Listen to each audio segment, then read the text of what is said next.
So I'm going to. You've hopefully watched the two videos on punch card technology and the history of it, from Jacquard's loom through to the 1960s, 70s, and 80s, with the use of punch cards in mainframe computing. And I asked you to watch those videos because the structure of SPSS follows the logic of the punch cards. So, and we have four types of variables that we talk about in the social sciences: nominal, ordinal, interval, and ratio. And those are tied to how data is managed in statistical software such as SPSS. Then, after this video ends, we'll work with SPSS, do a data entry exercise, and then we'll run a simple statistical procedure in SPSS. We'll create a frequency distribution.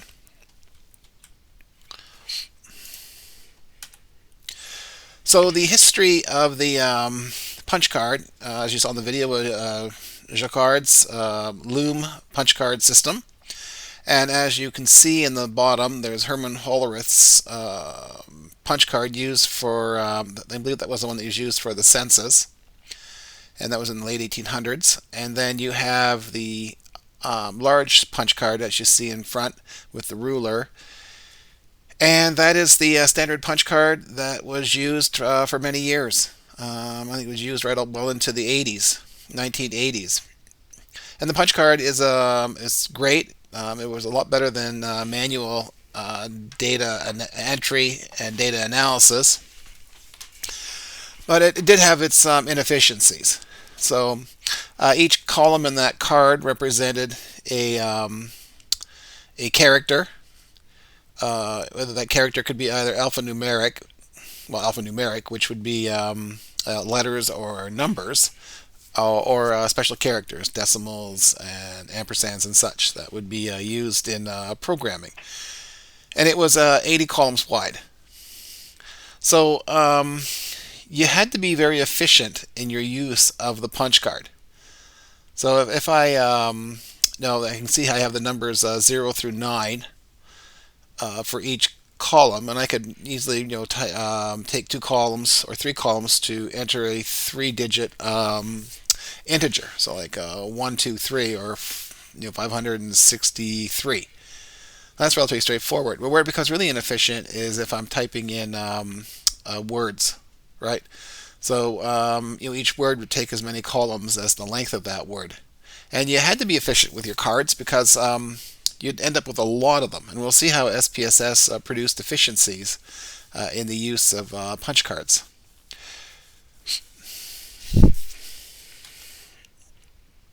The character down in the bottom, this is how, when in the early days and the early history of mainframe computing, you did talk to computers through punch cards.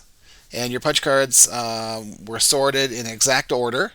So if you put a card in its wrong place in terms of the ordering of the cards, your program would crash. So you had to be very careful. You didn't want to drop your cards, and you could end up like with a box of cards. You could have like a stack of hundreds of these cards for your program. And that you'd go to a card reader, and the card reader would read the cards and enter the information, the letters and numbers, into a mainframe computer. And then that would be entered onto and stored on a magnetic tape, as you see in the bottom right hand corner. And then if you wanted, you would run you'd have cards that would run your job, your computer program, and then you'd have to wait for it to run. And that could take a long time, like I'm talking hours. It could actually take you a day.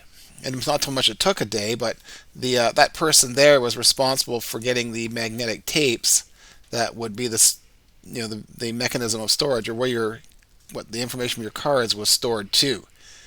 And they usually didn't dress that well, and they referred to as tape apes. So the tape ape was the guy who, if you had your data stored on one of those tapes, one of those discs, those reels that you see in the picture, he'd have to go back to that closet behind him and pull out the disc that had magnetic tape on it that holds your data. And he was a bottleneck. So if you needed it done, he was the guy that had to get it done. So he was the tape ape. If you went in there and really nasty with him, um, he could take forever if he wanted to get your disc mounted and to get your job run. So it may not be the most important job, but it was a very influential job in terms of getting things done. If you're really nice and listen to them talk and tell you how life was living in their mom's basement, um, then and you bought them a coffee every once in a while. Although I lived in my mom's basement, so I don't know, something wrong with that. They'd be really nice to you. And they could, oh yeah, don't worry about it, Rich. I get that done in about an hour or so. So that's kind of like how programming worked. Now we know now it's a very different world. We've gone through a couple of weeks of working with Excel, and Excel's fairly efficient. Eliminates a lot of duplicate tasks, and it's a nice way to store data and visually look at data. Okay, so the product we're going to use mostly for statistical analysis and survey data, data management, data entry, data storage is going to be SPSS. And SPSS stands for the Statistical Package for the Social Sciences. And as it says here, it's become a leader in predictive analytics technology through a combination of commitment to innovation and dedication, blah, blah, blah. Great. It's fairly widely used. It is used by our industry partners, and we always check to make sure that what software they use for analysis, and SPSS still is the leader amongst all the other products that are available. And there's a movement towards R. SAS was a big one too. I was more of a SAS person. I was a SAS person. The R is very common, and I've gotten more for data management. I'm using Python. So it's a relatively high-level programming language that allows you to do a lot of data management, data manipulation, and analyses. And once again, you always bounce around. So I'll do a lot of stuff in Python, and then I may pump it into SPSS and do work in SPSS, and then use Excel to create charts and tables that go into Microsoft Office, PowerPoint, or Word for report preparation. So you're kind of like bouncing around in terms of the technology that you use. Each has its strengths and weaknesses.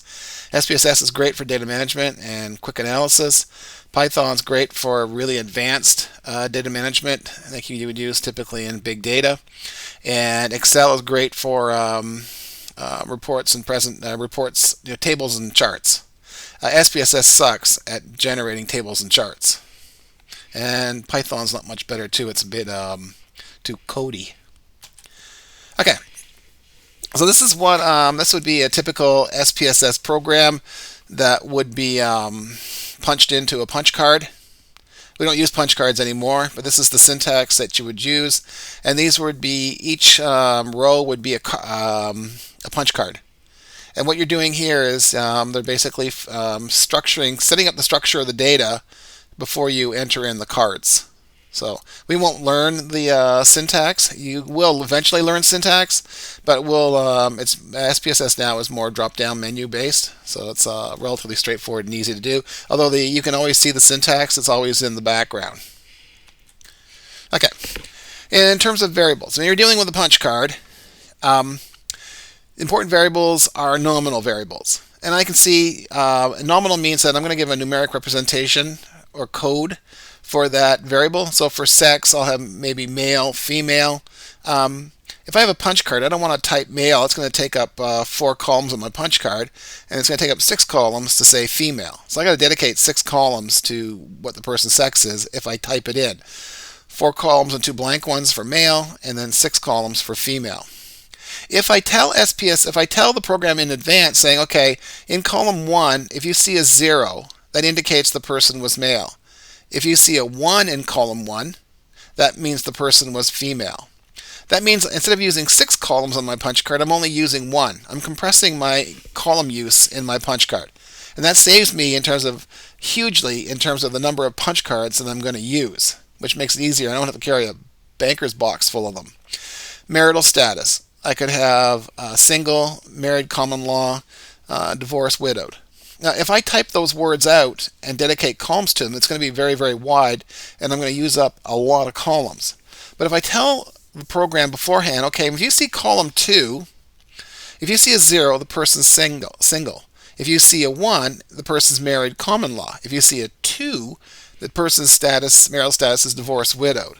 So in 2 columns, just using 2 columns and using numeric, I can indicate the person's sex or marital status. Similarly for employment status, my 3rd column, a 0 for unemployed searching for work, a 1 for unemployed not looking for work, 2 retired, 3 employed part-time, 4 employed full-time.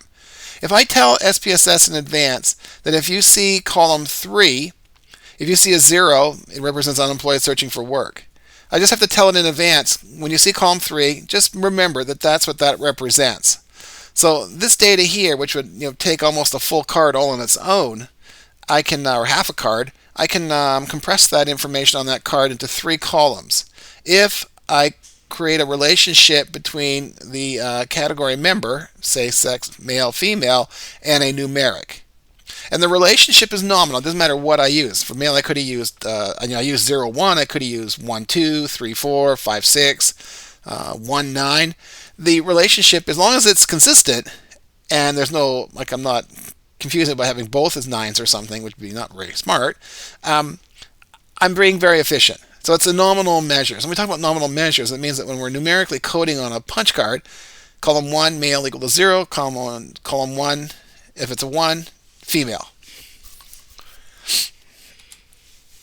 Ordinal data is like nominal data, except that there is a rank order.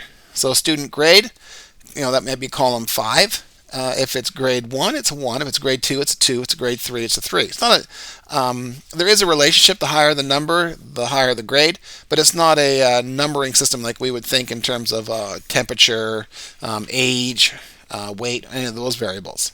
But there is a rank order, and usually, like on the Likert scale, strongly disagree to strongly agree. I have 4 values typically. Strongly disagree, agree, strongly agree. That would be 4. And numerically, 1 is strongly disagree up to 4 strongly agree. It's a rank order. So 4 is higher than 1 in terms of conceptually the level of agreement.